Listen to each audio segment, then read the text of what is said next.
Du 26 au 30 décembre 2023, les experts en gestion intégrée des ressources en eau des pays du Mali, du Bénin, du Burkina Faso, du Niger, du Nigeria et de la Mauritanie vont renforcer les capacités techniques en analyse diagnostique transfrontalière du programme d'action stratégique ADT-PAS dans le cadre du projet NB-ITT-AS. L'atelier se tient à l'hôtel Millennium de Bamako et a été ouvert par Sékou Diarra, directeur national de l'hydraulique, représentant Madame le ministre de l'Énergie et de l'Eau. En ouvrant l'atelier, Sékou Diarra, directeur national de l'hydraulique, a rappelé l'objectif et les ambitions du projet NB-ITT-AS. Le projet amélioration de l'agir, de la gestion et de la gouvernance fondée sur la connaissance du bassin du Niger et du système aquifère Doulemeden, Taoudeni, Tanezrouf, ITAS a pour objectif d'améliorer la gestion, la gouvernance et la conservation des ressources du bassin du Niger et des systèmes aquifères. Doulemeden, Taoudeni, Tanezrouf pour soutenir la gestion intégrée des ressources en eau au profit des communautés et pour améliorer la résilience des écosystèmes.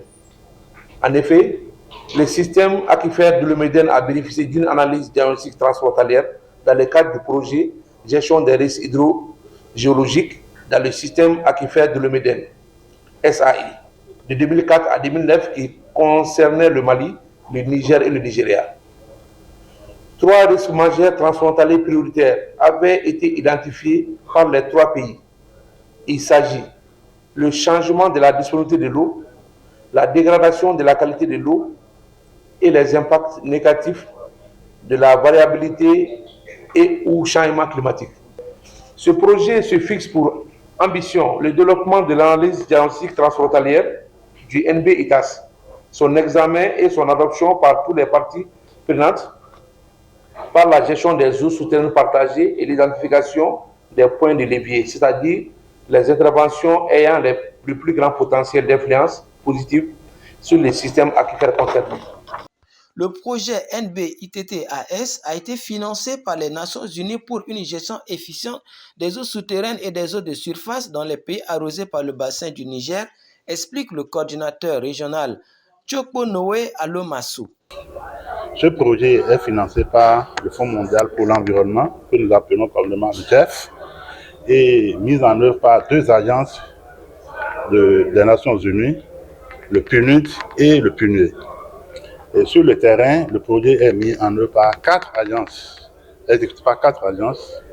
à savoir l'autorité du bassin du Niger, dont le siège est basé à Niamey. Nous avons l'observatoire du Sahara et du Sahel, dont le siège est à Tunis. Nous avons l'UNESCO à Paris et l'Organisation des Nations Unies pour le développement industriel, ONUDI, à Vienne, Autriche. D'entrée de jeu, je pourrais dire, nous sommes réunis aujourd'hui par rapport à la composante de l'OSS. Cette composante consiste à établir l'analyse diagnostique transfrontalière des eaux souterraines du système ITAS, Ilmenden, Taoudeni, Tanezrouf. Dr Apolline Bambara, experte en gestion intégrée des ressources en eau en poste en Tunisie, a quant à elle fixé l'objectif recherché par cet atelier. La rencontre de ce matin, c'est favoriser le renforcement de capacités des pays en matière d'élaboration et du programme d'action stratégique en fait, du système aquifère ITAS.